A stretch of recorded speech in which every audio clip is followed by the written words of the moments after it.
Balakrishna MLA అయితేనే అభిమానుల సంబరం చిన్న ఉండది.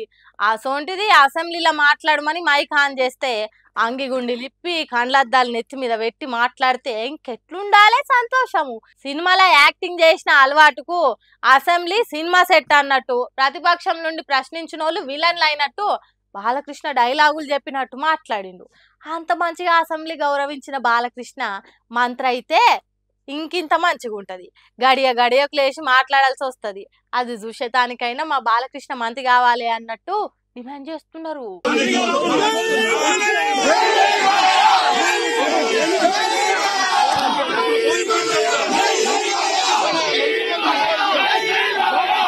మా బాలయ్య మంత్రి కావాలి అని మొత్తుకుంటుంటే చూడుండ్రి ఎట్లా ముసి నవ్వులు నవ్వుతున్నాడు బాలకృష్ణ.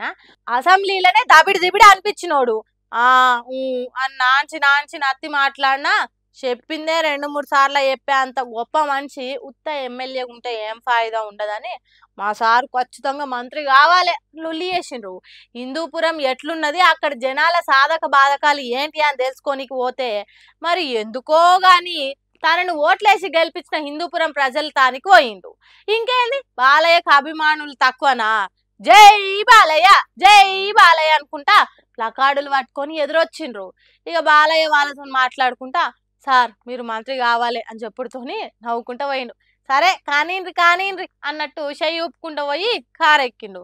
అటెనక బాలయ్య మంత్రి కావాలి అని మోచుకున్నారు. వాజీబే బాలయ్య మంత్రి కావాల్సిందే. ఎమ్మెల్యేగా ఉంటేనే కండ్లద్దాలు నెట్టి మీద పెట్టి అంగి గుండీలు తీసి అసెంబ్లీలో మాట్లాడిండు. మంత్రి అయితే ఇంకెట్లుంటుందో సుశతానికైనా మంత్రిని చేయాలి అని కోరుతున్నారట ఏపీలో ఉన్న బాలయ్య ఫ్యాన్స్. ముందు చూపున్నాడు ముందటికే పోతాడు, వెనక ముందు చూసుకోనాడు ఎల్లెల్కల పడతాడు అనే ముచ్చట బీఆర్ఎస్ పార్టీలకు బాగా తెలిసినట్టున్నది.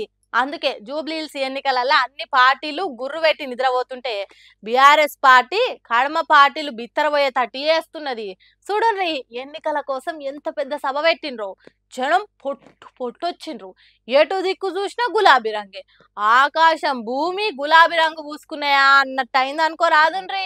ఇంత భారీగా జనం వచ్చిన సభల ముందుగాల మాగంటి సునీత మైక్ పట్టి మాట్లాడుతుంటే ఆరోగ్యం మంచిగా లేక జీవిడిచిన తన భర్త మాగంటి గోపీనాథ్ గుర్తుకొచ్చిండు కావచ్చు. పాపం దుఃఖం ఆపుకోకుంటే ఏడ్చింది. గోపీనాథ్ గారి ఆశయాల్ని అందరం కలిసి ముందుకు తీసుకువెళ్దాం.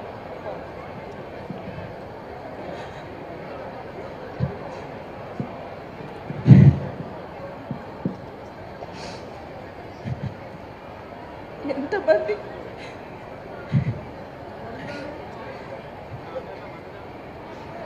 తర్వాత మాజీ మంత్రులు తలసాని శ్రీనివాస్ యాదవ్, హరీష్ రావులు మాట్లాడుకుంటా ఈ వేదిక మీద చెప్తున్నాం, ఎన్ని బిల్లు వచ్చినా ఎన్ని ఇబ్బందులు పెట్టినా నల్ల బిల్లు కట్టకండి, మేము మీ వెనుక ఉన్నామని చెప్పి నేను ఈ సందర్భంగా తెలియజేస్తా ఉన్నాను. ఇక సీఎం రేవంత్ రెడ్డి చేస్తున్న మోసాల మీద మాజీ మంత్రి హరీష్ రావు మాట్లాడుకుంటా బొబ్బలు వచ్చేటట్టు కాంగ్రెస్ కు సురుకులు పెట్టాలి అన్నట్టు మాట్లాడింది. కాంగ్రెస్ పార్టీ చిత్తుగా ఓడితే రేవంత్ రెడ్డికి కనునిప్పు కలుగుతుంది అని చెప్పి ఇలా రాష్ట్ర ప్రజలు భావిస్తా ఉన్నారు. లేకపోతే రేవంత్ రెడ్డి ఏమంటాడు, నేను మహాలక్ష్మి ఎగ్గొట్టినా, 6 గ్యారెంటీలు ఎగ్గొట్టినా, అవ్వా తాతలకు పెన్షన్ ఇయ్యకపోయినా, హైడ్రా పేరిట పేదల ఇండ్లు కూల్చినా నాకే ఓటేసిండ్రు అనడా? మరి రేపు ఇవన్నీ ఆగాలంటే అవ్వా తాతలకు 4000 పెన్షన్ రావాలన్నా, మా అక్క చెల్లెలకు మహాలక్ష్మి రావాలన్నా, నిరుద్యోగ యువతకు ఉద్యోగాలు రావాలన్నా, నిరుద్యోగ భృతి దక్కాలన్నా, విద్యార్థి భరోసా కార్డు రావాలన్నా, హైడ్రా ఆగాలన్నా మన బీఆర్ఎస్ పార్టీ గెలవాల్సిన అవసరం ఉంది, మాగంటి సునీత గారు గెలవాల్సిన అవసరం ఉంది. హరీష్ రావు కొద్దిగా సాఫ్ట్ గా చెప్పితే కేటీఆర్ కాసింత డోసు పెంచి కాంగ్రెస్ పార్టీని ఫుట్బాల్ ఆడుకున్నంత పని చేసిండు. నేను శ్రీనివాస్ యాదవ్ గారు హరీష్ రావు గారు కలిసి వస్తుంటే 2 ఆడబిడ్డలు మాకు ఎదురొచ్చింది కారుకు. ఒక అమ్మాయి పేరు శబానా, ఇంకొక అమ్మాయి పేరు స్వప్న.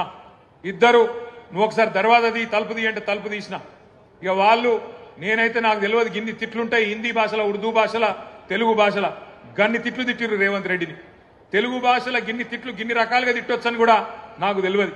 గన్ని తిట్లు తిట్టి వాళ్ళు ఒకటే మాట చెప్పిర్రు, అన్నా మీరు వచ్చే అవసరం లేదు, చెప్పే అవసరం లేదు, మా ఆడబిడ్డలు మేమే చూపెడతాం, ఒక దుర్గాదేవి లెక్క, ఒక కాళికాదేవి లెక్క భరతం భరతం కాంగ్రెస్ పార్టీది మోసం చేసినందుకు మేం చూసుకుంటాం వాళ్ళ సంగతి అని చెప్పి దోకాబడ్డ ఆడబిడ్డ శబానా చెప్పింది. దోకా తిన్న ఆడబిడ్డ, మోసపోయిన ఆడబిడ్డ స్వప్న చెప్పింది. మేం చూసుకుంటామన్నా, మీరు భయపడకుర్రి అని చెప్పి మాకు ధైర్యం చెప్పిండ్రు. ఇట్లా ప్రతి ఒక్క ముచ్చట మీద కాంగ్రెస్ వాళ్ళ పరువు తీసిండ్రు బీఆర్ఎస్ పార్టీలు. అందరికంటే ముందుగాల సభలు పెట్టుడు, అందరినీ కలుపుకొని పోవుడు, బీఆర్ఎస్ పార్టీకి కడమ పార్టీలకు ఉన్న తేడా చెప్పుడు, గుంప గుత్తుగా జూబ్లీహిల్స్ ఓట్లు బీఆర్ఎస్ పార్టీకి పడాలని అన్నట్టు ప్రచారాలు చేస్తున్నారు. వీళ్ళిట్టుంటే కాంగ్రెస్ బీజేపీ పార్టీలది మాత్రం అసలు ప్రచారమే షురువు కానట్టున్నది. మైకులు, సౌండ్ బాక్స్ల సాపడే కరువైంది. ఇట్లా అయితే వారు వన్ సైడ్ అయ్యేటట్టు కొట్టేటట్టున్నది కాంగ్రెస్ బీజేపీ ప్రచారాలు మొదలు పెట్టకుంటే అని అంటున్నారు. బీఆర్ఎస్ పార్టీ ముందు చూపు హుషారుతనం చూస్తున్న జనాలు ఇప్పుడు.